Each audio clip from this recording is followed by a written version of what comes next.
नमस्कार दोस्तों, आपका एक बार फिर से स्वागत है मेरे चैनल में। तो अभी जो मैग्नेटाइजेशन के 3 लेक्चर कंप्लीट किए हैं, तो उसमें जो हिस्टेरिसिस मैंने पढ़ाया था उसमें काफ़ी लोगों ने कमेंट करके बताया मुझे कि सर आपने जो कोरिसिविटी है वो गलत पढ़ा दिया है। तो वो सही बोल रहे हैं एक्चुअली, उस मैं आपको उसको करेक्ट कर देना आप प्लीज़। ठीक है, तो हिस्टेरिसिस आपको पता है कुछ इस तरह से होता है, जो हिस्टेरिसिस का जो डायग्राम होता है वो। ठीक है, तो इसके अंदर जो ये वाला फैक्टर होता है इसको हम क्या बोलते हैं, रिटेंटिविटी। ये वाला होता है आपका रिटेंटिविटी। और ये जो मैंने आपको बताया था, ये वाला यहां से यहां तक का जो ये पोर्शन है, वाई एक्सिस को जो ये कट करता है ग्राफ, लेकिन ऐसा ना हो करके जो एक्स एक्सिस को ही मतलब कि ये काट रहा है ना जो ये ग्राफ यहाँ पे, तो ये जो लेंथ है इसको यदि मैं नाम देता हूं, ये था ए, ये बी, ये सी, ये D, this is E and this is F, और ये ओ। सो ओ सी जो है ना आपका, ओ सी, इसको क्या बोलते हैं हम,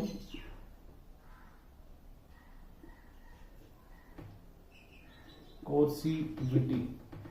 ठीक है, तो आप इसको ध्यान रखना, बस इतना सा चेंज है, बाकी सब कुछ सही था। तो जिन्होंने बताया है उनको बहुत बहुत धन्यवाद, आपने सबका भला कराया है, क्योंकि मैंने थोड़ा सा ध्यान नहीं था उस टाइम पे, मैंने वो गलत पता नहीं कैसे पढ़ा दिया।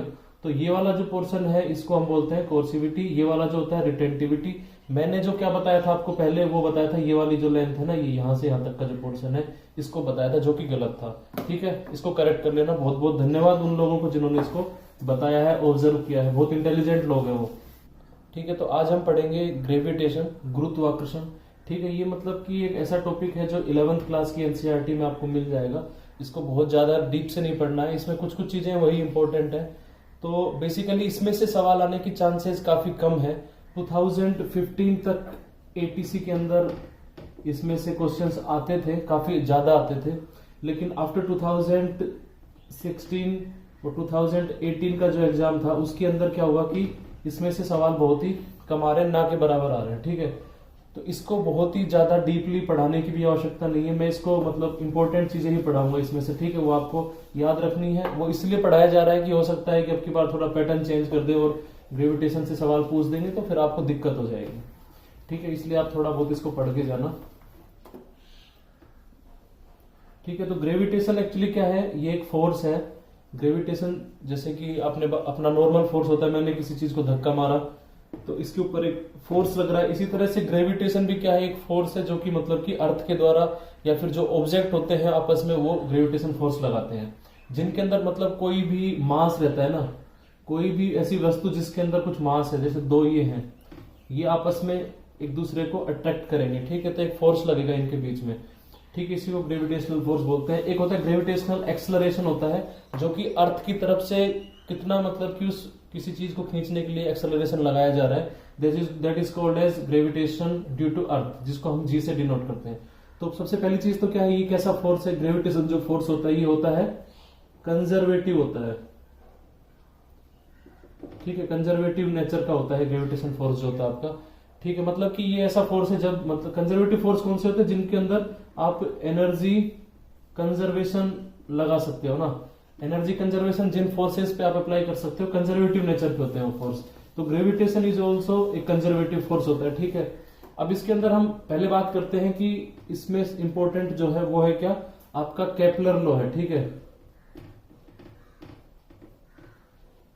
केपलर लॉ है वो इंपॉर्टेंट है ना।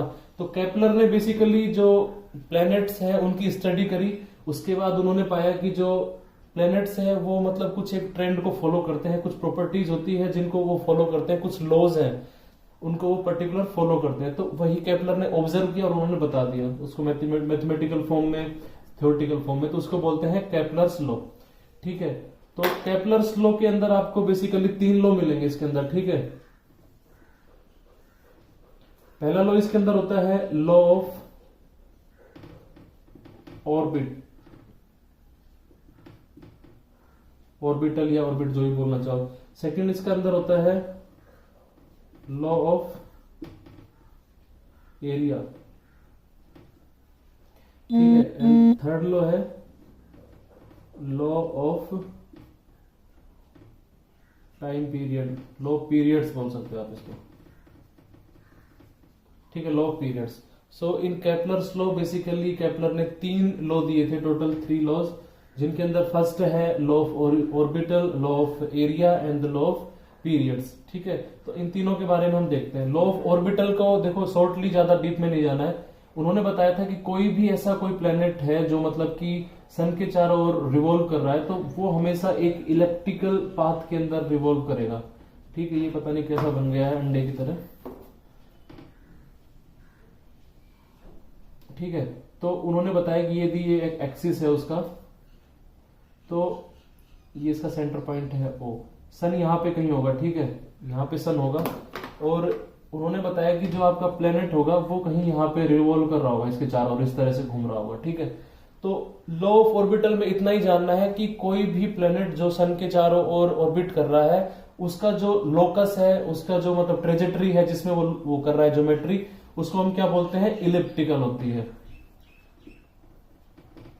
ठीक है, इलिप्स में एक चीज याद रखना, यदि ये पॉइंट P है, ये पॉइंट O है, तो ये जो PO है इसको हम क्या बोलते हैं, PO को क्या बोलते हैं, ये इसका है सेमी मेजर एक्सिस। ठीक है, so distance PO is called as semi major axis of the ellipse. ठीक है, कोई भी ऑर्बिटल, कोई भी प्लेनेट है, कौन सी ऑर्बिटल फॉलो करता है, वो इलिप्टिकल ऑर्बिटल फॉलो करता है, उसी के अंदर घूमता है। एक चीज, फर्स्ट लॉ खत्म हो गया इसका। सेकंड लॉ इसका क्या था, फर्स्ट थर्ड सेकंड लॉ में इन्होंने बताया कि जो प्लेनेट होता है हमारा, इसको मैं मिटा देता हूं ताकि यहीं पे ही समझा दूंगा, बहुत ज्यादा इधर उधर भरने की जरूरत नहीं है ना। सेकंड लॉ है एरिया का। ठीक है, इसने क्या बताया, जैसे कि मान के चलो ये आपका कोई है इलिप्स है। ठीक है, ये आपका इलिप्स है। ठीक है, अब उन्होंने बताया कि मान के चलो कि ये इसका सेंटर पॉइंट है, ये इसको हम टच कर देते हैं, ये यहाँ का सेंटर है, और आपका जो सन होगा वो कहाँ पे होगा, लगभग सन होगा यहाँ पे। ठीक है, ये क्या है, आपका सन है ये। ठीक है, अब इन्होंने क्या बताया कि कोई भी प्लेनेट है जो मतलब कि क्या होगा कि वो पूरे इस ट्रेजेक्टरी में चक्कर लगाएगा। ठीक है, या तो वो यहाँ होगा, कहीं यहाँ होगा, उस तरह से अपनी जो पोजीशन है उसको चेंज करता रहेगा कुछ वेलोसिटी के साथ में। तो उन्होंने बताया कि हर पोजीशन पे जो प्लेनेट है उसकी स्पीड क्या होती है, वेलोसिटी चेंज होती है। ठीक है, यहाँ पे कुछ होगी v1, यहाँ पे कुछ होगी v2, मान लो ऐसे चक्कर लगा रहा है वो, यहाँ पे होगी कुछ v3, यहाँ पे कुछ होगी v4, यहाँ पे कुछ होगी अलग से। ठीक है, v5, इस तरह से वो घूम रहा है, चक्कर लगा रहा है इसमें। ठीक है, तो उन्होंने बताया कि स्पीड जो होती है वो अलग अलग होती है, और उन्होंने एक चीज बताई कि इसके अंदर जो एरिया होता है ना, किसी भी पॉइंट पे आप देख लो, मान के चलो कि पहले वो ऑब्जेक्ट कहाँ होगा, यहाँ होगा, मान लो प्लेनेट यहाँ पे, तो इसको यहाँ से ज्वाइन कर दो। उसके बाद बताया कि उस मान लो थोड़ी देर बाद में यहाँ से घूमते हुए यहाँ पे पहुंच गया कहीं, तो इसको भी आप इससे ज्वाइन कर दो। ठीक है, तो इसका कुछ एरिया निकल के आएगा, इस पोर्शन का ना एक एरिया निकल के आएगा। ठीक है, उन्होंने बताया कि यहां से यहां तक में जितना टाइम लगाया ना उसको, उतने ही टाइम के अंदर वो कहीं भी जाएगा। मान लो यहां से यहां की दूरी ट्रेवल करने में उसको लगा है 5 मिनट का टाइम, 5 मिनट। ठीक है, अब मान के चलो कि वो यहां से और यहां तक की दूरी ट्रेवल करने में कितना टाइम ले रहा है, 5 मिनट ही ले रहा है ना, उसकी स्पीड के हिसाब से हमने देख लिया कि इसको यहां से कनेक्ट कर दिया, इसको हमने कनेक्ट कर दिया यहां से। ठीक है, तो जो ये वाला एरिया है ये थोड़ा ज्यादा दिख रहा होगा आपको, लेकिन पतला सा बनेगा ये ऐसा। ठीक है, तो उन्होंने बताया कि जो ये वाला एरिया जो होगा आपका,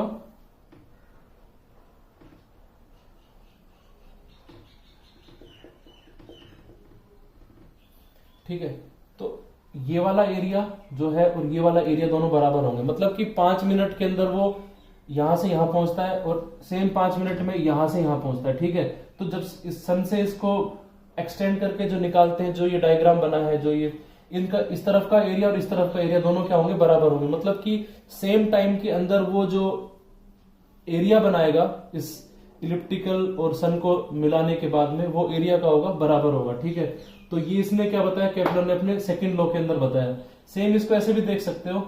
अब इससे देखो एक चीज पता चलती है कि यहाँ पे जो है आप देख रहे हो ना, पतला सा जा रहा है एकदम बिल्कुल, मतलब यहां से इतनी दूरी ही गया है ये। ठीक है, और यहाँ पे इतना ज्यादा चल लिया है, इतना ज्यादा। तो इसका मतलब क्या है कि 5 मिनट के अंदर यहां से यहां तक की डिस्टेंस ट्रेवल कर ली, लेकिन यहां पे थोड़ा सा चला है यहां से यहां तक। मतलब एक चीज याद रखना कि कोई भी प्लेनेट है जो मतलब सन के पास होगा, नियर सन, उसकी जो स्पीड होगी क्या होगी, उसकी स्पीड मैक्सिमम होगी। जब वो सन के पास है, देखो बहुत ज्यादा दूरी ट्रेवल कर ली उसने 5 मिनट के अंदर, लेकिन दूर है तो उसने थोड़ी दूरी तय करी है, ठीक है। तो इसका मतलब क्या है कि जब वो सन के पास होता है तो उसकी स्पीड क्या होती है, मैक्सिमम होती है। लेकिन जब वो सन से सबसे दूर होता है, फार होता है सन से, तो उसकी स्पीड क्या होती है, मिनिमम होती है, ठीक है। ये इसने किसने बताया, केपलर ने अपने सेकंड लॉ के आधार पे बताया कि जब कोई प्लेनेट होता है चक्कर लगाता है सूरज के चारों तरफ, तो उसकी जो स्पीड होती है वो जब वो सूरज के सबसे निकट रहता है उस टाइम पे सबसे ज्यादा होती है, जब वो सबसे दूर रहता है उस टाइम पे सबसे ज्यादा होती है, ठीक है। ये अब मान के चलो कोई पॉइंट है, एक यहाँ पे पॉइंट है, एक है यहाँ पे, बिल्कुल इस पॉइंट के, इसके सेंटर के बिल्कुल यहाँ पे, ठीक है। तो यहाँ पे देखोगे इधर की तरफ वो इधर की तरफ जाएगा, यहाँ पे वो इस तरफ जाएगा, लेकिन यहाँ से सन की डिस्टेंस जो है वो और यहाँ से सन की डिस्टेंस दोनों की क्या है, बराबर है। मतलब इस पॉइंट पे और इस पॉइंट के ऊपर उनकी वेलोसिटी डिफरेंट रहेगी क्योंकि डायरेक्शन डिफरेंट है, लेकिन स्पीड जो रहेगी उस प्लेनेट की वो सेम रहेगी क्योंकि दोनों की सन से डिस्टेंस क्या है, सेम है। तो आपको समझ में आएगा कि कोई भी मतलब कि ऐसा प्लेनेट जिसकी सन से दूरी कम है उसकी स्पीड ज्यादा रहेगी, यदि उसी प्लेनेट की सन से दूरी जिस टाइम ज्यादा है तो वो क्या रहेगी, स्पीड कम हो जाएगी, ठीक है। सबसे कम कहां पे होगी, देखो इस डायग्राम से भी आप समझ सकते हो, ये इलिप्स है, यहां पे सन है आपका ना, तो सबसे ज्यादा डिस्टेंस पे ये पॉइंट स्थित है इस इलिप्स के अंदर। तो मतलब सबसे कम प्लेनेट की डिस्टेंस कहां पे होती है, इस पॉइंट पे होती है। सबसे ज्यादा कहां पे होती है, यहां पे होती है। यहां पे और यहां पे क्या होगी, बराबर होगी स्पीड, लेकिन वेलोसिटी क्या होगी, डिफरेंट होगी, because velocity is a vector quantity and the direction of the planet is different from this point and this point, ठीक है। तो इतना आपको समझ में आ गया, इसके 2 लॉ क्लियर हो चुके हैं आपको, ठीक है। तीसरा लॉ है वो भी मतलब कि बहुत ज्यादा मुश्किल नहीं है, वो भी आसान ही है केपलर का। केपलर ने मतलब कि बहुत ही सुंदर प्यारे 3 नियम दिए थे जो कि मतलब कि काफी आसान है। तीसरा नियम इसका क्या कहता है केपलर का, ये है लॉ ऑफ पीरियड्स, ठीक है। लॉ ऑफ पीरियड्स क्या बोलता है कि कोई भी आपका ऐसा मतलब कि प्लेनेट जो सूर्य के चारों ओर चक्कर लगा रहा है इलिप्टिकल साइकिल के अंदर, तो उसका जो टाइम पीरियड होता है उसका स्क्वायर प्रोपोर्शनल होता है किसके, उसकी जो मतलब कि उसका जो होता है ना सेमी मेजर एक्सिस, उसके क्यूब के प्रोपोर्शनल होता है। मतलब कि ओपी को मैं बोलता हूं सेमी मेजर एक्सिस है तो उसके क्यूब के प्रोपोर्शनल है, ठीक है। ये रूल आपको याद रखना है। थर्ड लॉ ये बोलता है, इसको चित्र से समझ लीजिए कैसे होता है, ठीक है। ये इक्लिप्स बन गया है, तो यहाँ पे है सन, यहाँ पे है, ठीक है, सन। ये पॉइंट इसका सेंटर है ओ, ये है पॉइंट पी। तो ये जो पी और ओ की जो डिस्टेंस है इसको बोलते हैं हम क्या, सेमी मेजर एक्सिस, या फिर इसको यहाँ पे पॉइंट ए है तो ओ और ए, जो ओ ए है इज इक्वल टू होगा ओपी के, and this is equal to semi major axis, ठीक है। तो सेमी मेजर एक्सिस की जो क्यूब होता है उसकी प्रोपोर्शनल होता है उसका जो टाइम पीरियड का स्क्वायर होता है वो, ठीक है। तो आपको ये पता होना चाहिए। अब इससे देखो कैसे सवाल आ सकते हैं इस फॉर्मूले पे बेस, जैसे कि वो पूछ सकता है कि एक मतलब दे रखा है, एक प्लेनेट दे रखा है, ठीक है, उसका मतलब कि सेमी मेजर एक्सिस जो है, मेजर एक्सिस वो कितना दे रखा है, मान लो 1 दे रखा है। दूसरा प्लेनेट है उसका सेमी मेजर एक्सिस कितना दे रखा है, वो दे रखा है 3 दे रखा है, ठीक है। चलो आपको पता चल गया है। अब उसके बाद में पूछ लेंगे कि बताओ कि जो पहला वाला जो है ना फर्स्ट, ये फर्स्ट का है, ये सेकंड है ना। फर्स्ट वाला जो है टाइम पीरियड उसका दे रखा है, time period T is equal to दे रखा है मान लो 2 दे रखा है। तो पूछ लेंगे बताओ कि टाइम पीरियड ऑफ सेकंड का कितना होगा, सेकंड वाला जो है ना।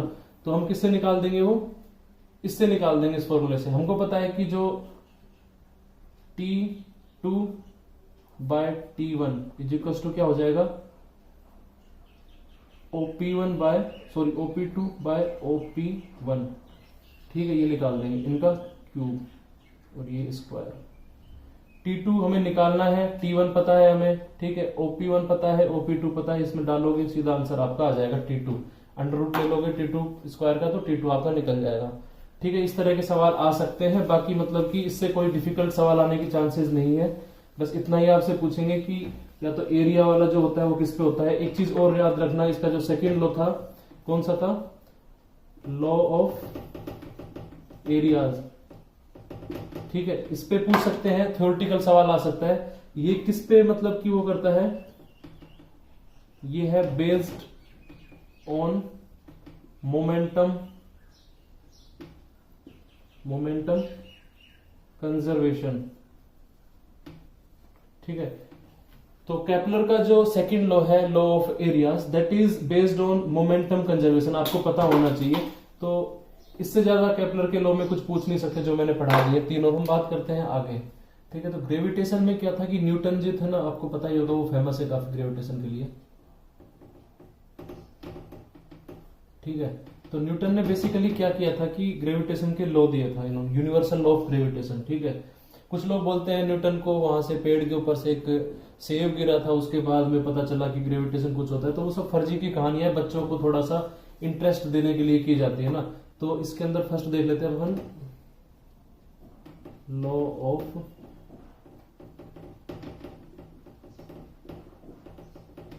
ठीक है, ग्रेविटेशन का लॉ क्या होता है। ठीक है, तो सबसे पहले देखा गया कि दो मास है कोई भी, है ना, एक है m1 एक है m2।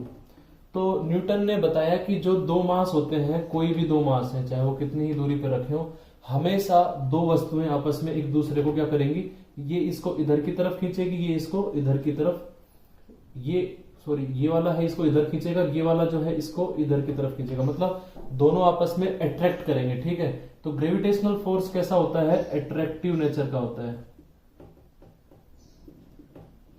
ठीक है, ये हो गया। अब इन्होंने बताया कि जो फोर्स होता है F इज इक्वल टू क्या होता है, ये होता है दोनों का प्रोडक्ट m1 इंटू m2।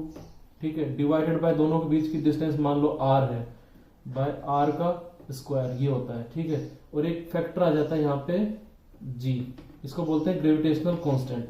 तो force of gravitation is equal to होता है g m1 m2 bye r square. ठीक है, ये आपको पता चल गया है। यहाँ पे g एक कांस्टेंट है, ठीक है, F क्या है, फोर्स है, m1 m2 क्या है, दो मास है जिनके बीच का निकालना हमें। ठीक है, जैसे कि मान लो एक चेयर है, यहाँ पे चेयर रखी है और यहाँ पे क्या रखा है, एक मतलब कि एक वो है टेबल है। ठीक है, इन दोनों के बीच का निकालना है, तो इनकी डिस्टेंस क्या हो जाएगी, इनके बीच की जो डिस्टेंस मान लो r है, इनका मास कितना है, इसका कैपिटल M है, इसका स्मॉल m है, तो इनको प्रोडक्ट कर दोगे और सीधा इसका फॉर्मूला लगा के आप निकाल सकते हो कि दोनों के बीच में एक फोर्स कितना लग रहा होगा।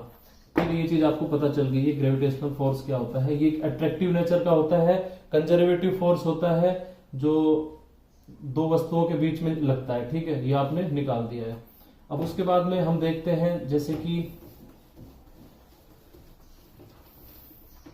पेपर में बहुत ही सिंपल सवाल आएंगे इसके ऊपर जो कि कंसेप्चुअल होंगे। ठीक है, मान के चलो कि ऐसा कोई दे दिया आपको ना, एक ये है इक्विलेटरल ट्रायंगल है, ABC है। ठीक है, इसके ऊपर मान के चलो एक मास रखा है, यहाँ पे है M, यहाँ पे भी मास रखा है M, यहाँ पे भी मास रखा है M, और इसका जो सेंट्रोइड है वहां पे भी क्या रखा है, मास एक स्मॉल m रखा हुआ है। ठीक है, तो सेंट्रोइड से मतलब कि इनकी जो डिस्टेंस होगी क्या होगी, बराबर होगी इक्विलेटरल ट्रायंगल के अंदर। ठीक है, तो पूछ लेंगे कि m जो है उसके ऊपर नेट ग्रेविटेशनल फोर्स कितना लग रहा होगा। ठीक है, तो देखो कितना लग रहा होगा, इसकी वजह से ये मास इसको यहाँ खींच रहा होगा, ये वाला मास इसको कहाँ खींच रहा होगा, अपनी तरफ खींच रहा होगा, ये वाला मास इसको अपनी तरफ खींच रहा होगा। ठीक है, तो तीनों इसको अपनी तरफ खींच रहे, तो net resultant, net force on capital M मान लेता हूं इसको मैं, है ना, इज इक्वल टू कितना हो जाएगा, 0 हो जाएगा। ठीक है, तो इस तरह के सवाल आएंगे, बहुत ज्यादा कैलकुलेशन के सवाल इसमें से आने नहीं है, आपको ये छोटे मोटे स्पेशल केसेस है, इनको याद रखना है। ठीक है, इतना समझ में आ गया आपको, चलो कोई बात नहीं। अब हम देखते हैं कि देखो ये अर्थ है हमारी। ठीक है, एक अर्थ है। ठीक है, अब उसके बाद हम बात करते हैं कि अर्थ को थोड़ा और बड़ा बना देते हैं। ठीक है, ये अर्थ है हमारी, इसका सेंटर है। हम कहाँ रहते हैं, अर्थ की सरफेस पे रहते हैं, यहां भी हम रह रहे हैं, यहां भी रह रहे हैं, पहले मैं बचपन में सोचता था यहाँ पे हम रह रहे हैं मान के चलो, तो हम गिरते क्यों नहीं है, क्योंकि ग्रेविटेशन फोर्स है वही तो हमको रोके हुए है ना, हमें मतलब कि ऊपर अपनी तरफ खींचे हुए, इधर भी है तो इधर की तरफ खींचे रहेंगे, हमेशा सेंट्रीपिटल फोर्स लगेगा अंदर की तरफ। ठीक है, तो ग्रेविटेशन फोर्स जो है सेंट्रीपिटल फोर्स भी है, जो अर्थ का ग्रेविटेशन है ना, सेंटर की तरफ हमें खींचता है। ठीक है, तो हम बेसिकली ऊपर सिमेट्रिक वे में बात करते हैं कि मान के चलो कि यहाँ पे कोई मास रखा हुआ है किसी हाइट कितने पे, h हाइट पे रखा है सरफेस से। ठीक है, इसकी जो रेडियस है अर्थ की वो कितनी है, आर ई के बराबर है, रेडियस ऑफ अर्थ। ठीक है, आर ई। तो आप खुद बता सकते हो कि इन दोनों के बीच में इसका यदि मास कितना है, स्मॉल एम है, अर्थ का मास जो है कैपिटल एम है। ठीक है, तो इन दोनों के बीच में ग्रेविटेशनल फोर्स कितना लगेगा, m is equal to force is equal to m small m into capital M divided by दोनों के बीच की डिस्टेंस कितनी है, आर ई प्लस एच का होल स्क्वायर, और यहां पे क्या आ जाएगा, ग्रेविटेशनल कांस्टेंट। ठीक है, तो आपको समझ में आ गया, बहुत ही सिंपल है। मतलब टोटल दूरी कितनी हो गई, वो दोनों मास के बीच में, साथ ही साथ में आपको मास, आपका जो m मास है इसका वो इंटू इसका स्मॉल m डिवाइडेड बाय उनकी डिस्टेंस का स्क्वायर। तो ये फोर्स आ गया है किसी भी ऑब्जेक्ट का जो सन इसके अर्थ की सरफेस के ऊपर रखा हुआ है। ठीक है, अब बेसिकली इस पे थ्योरेटिकल सवाल ज्यादा आते हैं ना। वो क्या पूछते हैं, पहला केस कि बताओ कि अर्थ के ऊपर एक ऑब्जेक्ट रखा है, हम उसकी हाइट को और बढ़ा देते हैं, मतलब कि वो यहां ना रख के यहां पे रहेगा। ठीक है, तो उस केस के अंदर फोर्स जो होगा वो बढ़ जाएगा या घट जाएगा। ठीक है, तो देखो उस केस में क्या होगा, जब यदि यहां पे रहेगा ये, तो ये h जो होगी ये बढ़ जाएगी, जब नीचे की चीज बढ़ेगी तो ऊपर की चीज क्या हो जाएगी, कम हो जाएगी। तो मतलब कि जो ग्रेविटेशनल वो रहेगा हमारा इफेक्ट रहेगा, जो फोर्स रहेगा वो क्या हो जाएगा, मतलब h यदि बढ़ेगी तो क्या हो जाएगा, फोर्स क्या हो जाएगा, कम हो जाएगा। ठीक है, या फिर इसको एक्सेलरेशन ऑफ ग्रेविटी की भी बात करने वाले हैं इसके अंदर। आपको पता है फोर्स क्या होता है, फोर्स इज इक्वल टू होता है मास इंटू एक्सेलरेशन। ठीक है, अब हम बात करते हैं एक्सेलरेशन ड्यू टू ग्रेविटी। तो acceleration due to gravity A is equal to क्या आ जाएगा, हम उसको जी के फॉर्म में लिखते हैं, is equal to force divided by mass, कि इस मास के ऊपर कितना फोर्स ग्रेविटी ने लगाया वो तो हमने निकाल लिया। अब निकालना चाह रहे हैं कि कितना एक्सेलरेशन होगा इस फोर्स की वजह से, तो इस मास से डिवाइड कर देंगे। तो उसको डिवाइड करेंगे तो क्या आ जाएगा, वहां से डिवाइड करने पे g इज इक्वल टू क्या आ जाएगा, g फोर्स आपका क्या है, G M by R E plus H का होल स्क्वायर। ठीक है, तो ये क्या आ गया, एक्सेलरेशन ड्यू टू ग्रेविटी। तो आप देख सकते हो कि जब कोई ऑब्जेक्ट अर्थ की सरफेस के ऊपर h हाइट पे रखा है तो उसकी हाइट को और बढ़ाते हैं। यदि इसको और बढ़ाएंगे, नीचे की चीज को बढ़ाएंगे तो ऊपर की चीज कम हो जाएगी, मतलब h को बढ़ाएंगे तो फोर्स भी कम होगा, साथ ही साथ में क्या हो जाएगा, ग्रेविटेशनल एक्सेलरेशन जो होता है g वो भी कम हो जाएगा। इसकी वैल्यू कितनी होती है, 9.8 मीटर पर सेकेंड स्क्वायर होती है। ठीक है, अब उसके बाद हम देखते हैं कि यदि हम h को कम करते हैं, मतलब कि थोड़ा और सरफेस के करीब आते हैं, यहाँ ऊपर ना जाके हम कहीं पे यहाँ आ जाते हैं। ठीक है, तो ये वाली डिस्टेंस क्या है, थोड़ी कम हो गई है। उस केस में क्या होगा, यदि हम h को कम करेंगे, अर्थ के ज्यादा पास आएंगे सरफेस के, तो हमारा g जो होगा क्या हो जाएगा, h यदि कम करेंगे हम तो g जो होगा बढ़ जाएगा। ठीक है, इसी तरह से फोर्स होगा वो भी क्या हो जाएगा, बढ़ जाएगा। ठीक है, तो ये चीजें आपको पता होनी चाहिए। सीधा सा ये फॉर्मूला से समझ में आ रहा है, इसके अंदर कोई भी मतलब ऐसा कोई माया जाल नहीं है जो मतलब बहुत ज्यादा दिक्कत होगी आपको समझने की। चलो इतना समझ में आ गया है। ठीक है, एक चीज मैंने नहीं बताई इसमें, ये और सीख लीजिए। जैसे कि दो ऑब्जेक्ट होते हैं ना, जैसे एक ये बहुत बड़ा है, एक इधर की तरफ ये मास रखा हुआ है। ठीक है, ये m, ये है हमारा कैपिटल M। तो आपको वैसे तो पता होगा लेकिन मैंने अभी नहीं बताया, जो कोई भी मास होता है उसका हमेशा जो पूरा मास हम कहाँ मान के चलते हैं, उसके सेंटर के ऊपर। ठीक है, तो डिस्टेंस जो निकालेंगे वो इसके सेंटर से यहां तक की निकालेंगे। ये बहुत छोटा है तो इसको नेग्लेक्ट कर देंगे, ये बड़ा है तो इसके सेंटर की ये जो रेडियस है वो भी जोड़ देंगे, जैसा कि हमने अर्थ के केस में जोड़ा था। ठीक है, तो ये क्या हो जाती है r, जो कि हम इन दोनों के बीच में लगाते हैं। ठीक है, अब हम बात करते हैं, जैसे कि मान के चलो कोई होलो स्फेयर है ना, ये एक स्फेयर है, ये अंदर से क्या है, खोखला है। ठीक है, इसके बाहर कोई मास m रखा हुआ है ना, छोटा m है बिल्कुल, ये है m, और इसका मास भी कितना है, m है। ठीक है, तो इस केस में इन दोनों के बीच में ग्रेविटेशनल फोर्स कितना लगेगा वो हम निकाल सकते हैं। इन दोनों के बीच की दूरी कितनी है, मान के चलो r है, तो तो कितना निकल जाएगा, force is equal to Gmm/r²। ठीक है, बहुत सिंपल है, कोई दिक्कत नहीं है इस चीज के अंदर। ये होलो है, ठीक है, खोखला, अंदर से खोखला है ना, ये चीज पता चल गई। दूसरा केस इसमें क्या बनेगा कि मान के चलो कि जो आपका ये ऑब्जेक्ट रखा है, ये कहाँ रख दे हम इसको, इसके अंदर रख देते हैं। ठीक है, मान के चलो यहाँ पे रख दिया हमने ऑब्जेक्ट, अब की बार जो मास m है वो। तो अब बताओ इन दोनों के बीच में कितना फोर्स लगेगा, force of gravitation between them. मतलब किसी मास को आप किसी होलो स्फीयर है जिसका मास m है या 2m है, जो भी है, उसके अंदर आप रख देते हैं, in that case the force between both masses कितना हो जाएगा, वो हमेशा कितना होगा, 0 होगा। ठीक है, इसको याद रखना। क्यों होगा, देखो आपका यहां तक रखा हुआ है ना, तो नॉर्मली हम मान के जब तक वो बाहर है तब तक मानेंगे कि इसका जो मास है वो सेंटर पे रहेगा, लेकिन जब ये इसके अंदर आ गया उस केस में वो सेंटर पे नहीं रहेगा। ठीक है, अब इसके अंदर देखो कि अपन एक इस तरह से खींचते हैं, यहां तक का एक सर्कल खींचते हैं स्फीयर। ठीक है, बस इसी रीजन की बात करेंगे। तो ये जो है ना, ये जो स्फीयर है इसको भूल जाइए। इस स्फीयर का मास अंदर कितना होगा, क्योंकि पूरा मास तो बाहर की साइड है, तो इस स्फीयर का अंदर की मास कितना होगा, 0 होगा। ठीक है, अब ये मास भी रख देते हैं यहाँ पे। ठीक है, अब उस केस में क्या होगा, इसका मास m है, इस वाले का क्या है, 0 है, तो इस स्फीयर की वजह से इसके ऊपर कितना लगेगा, नेट, क्योंकि इसका मास 0 था तो 0 हो जाएगा, नेट हो जाएगा 0। ठीक है, तो किसी भी होलो स्फीयर के अंदर कोई मास हम रखते हैं तो उसकी वजह से उसके ऊपर 0 फोर्स लगता है, ये आपको पता होना चाहिए। लेकिन यही यदि ये पूरा भरा हुआ होता, ये जो स्फीयर है ये खोखला ना होकर पूरा भरा हुआ होता, मान के चलो कुछ इसके अंदर भरा हुआ है, तो दूसरे पेन से बना देते हैं। ठीक है, पूरा भरा हुआ है, खाली नहीं है।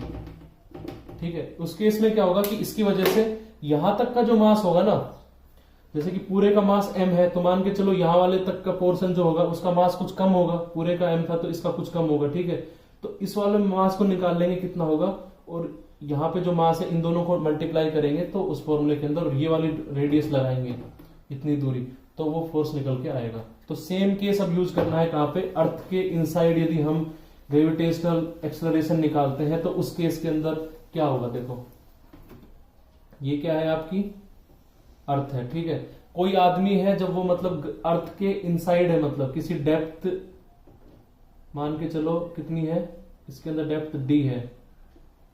ठीक है, कोई आदमी है या फिर कोई भी ऑब्जेक्ट है जिसका मास कितना है, m है, ये इसका मास है m, और ये रखा है अर्थ के इनसाइड रखा है। ठीक है, गड्ढा खोदा हमने अर्थ के अंदर d डेप्थ का, उसके अंदर रख दिया है। अर्थ जो है उसकी रेडियस कितनी है, r e के बराबर है। ठीक है, अर्थ का मास कितना है, ओरिजिनल मास m है। ठीक है, ये हमको पता है।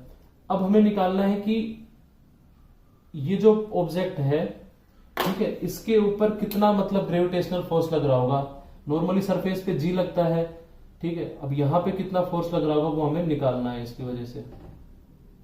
ठीक है, तो हम क्या करेंगे, वही, क्योंकि ये होलो स्फीयर नाउ के एक पूरा एक वो है, सॉलिड स्फीयर की तरह है हमारी जो अर्थ है वो, तो एक स्फीयर खींच देंगे यहाँ पे हमारे इमेजिनरी, इस वाले स्फीयर के अंदर जो अर्थ का जो मटेरियल है उसका मास निकाल लेंगे। ठीक है, तो आप निकाल सकते हो, इसकी रेडियस मान के चलो कितनी हो जाएगी, यहां से यहां तक की रेडियस r e - d।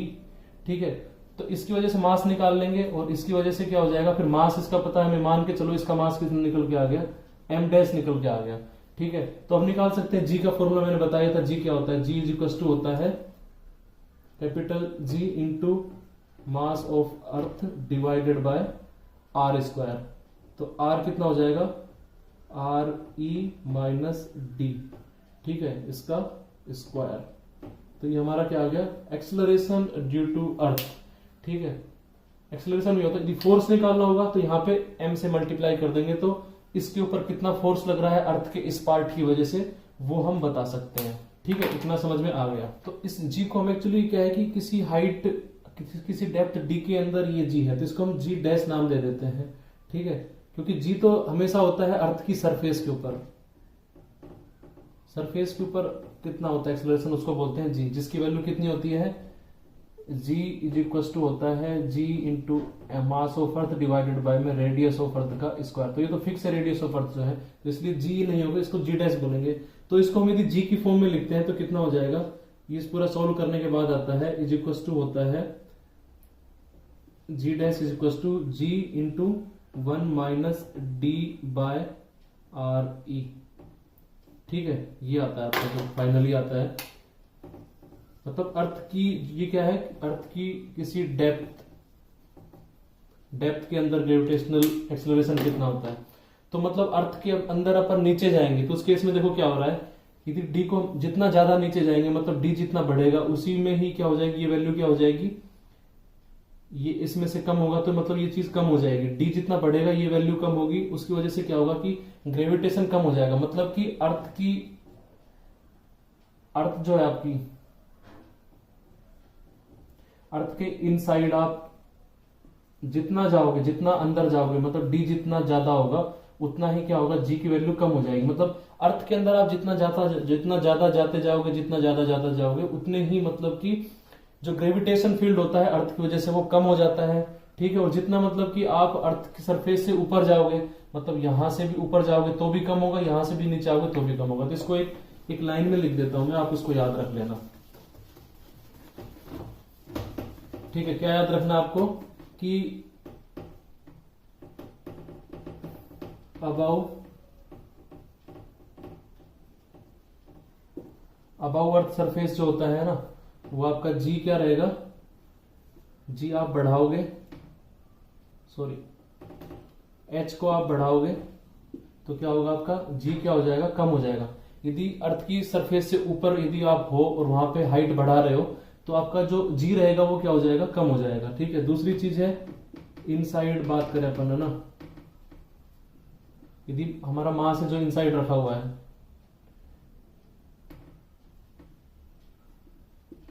ठीक है, उस केस में क्या होगा, यदि हम डेप्थ जो है उसको क्या करेंगे, बढ़ाएंगे तो भी हमारा क्या होगा, जी कम हो जाएगा। मतलब अर्थ की सरफेस पे सबसे ज्यादा होता है। मतलब क्या ये बोलना चाह रहा है, मतलब कि एक चीज याद रखना, जी की जो मैक्सिमम वैल्यू कहां होती है, वो होती है अर्थ सरफेस पर।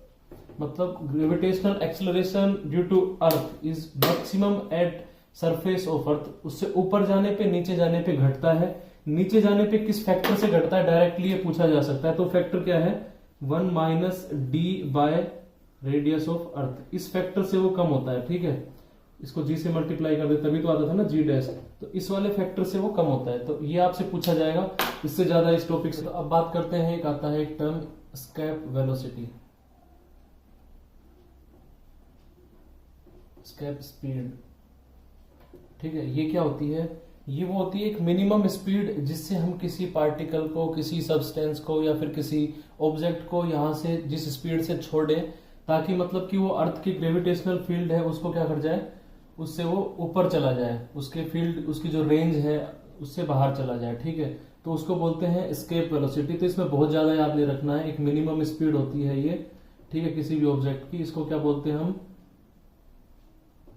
एस्केप स्पीड बोलते हैं। इज इक्वल टू क्या होता है, under root of 2g into radius of earth. ठीक है, तो ये जो होती है रेडियस ऑफ अर्थ के प्रोपोर्शनल होती है, ग्रेविटेशन जो होता है उसके प्रोपोर्शनल होती है। ठीक है, अब कोई आपसे पूछ सकता है कि बताओ किसी भी सब्सटेंस को छोड़ने के लिए मतलब कि मिनिमम स्पीड कहाँ पे चाहिएगी, या तो मतलब कि अर्थ से थोड़ा सा ऊपर होगा तब चाहिएगी, या फिर अर्थ की सरफेस पे चाहिएगी, या अर्थ के किसी डी डेप्थ अंदर होगा तब चाहिएगी। ठीक है, तो हमें पता है कि जी जो होता है वो अर्थ की सरफेस के ऊपर जाते हैं तो क्या होता है, कम हो जाता है, जी की वैल्यू कम हो जाती है। ठीक है, तो मतलब कि यदि हम अर्थ की किसी हाइट h से छोड़ते हैं, अर्थ की सरफेस से किसी हाइट h से छोड़ेंगे तो वहां पे क्या, जी की वैल्यू कम हो जाएगी।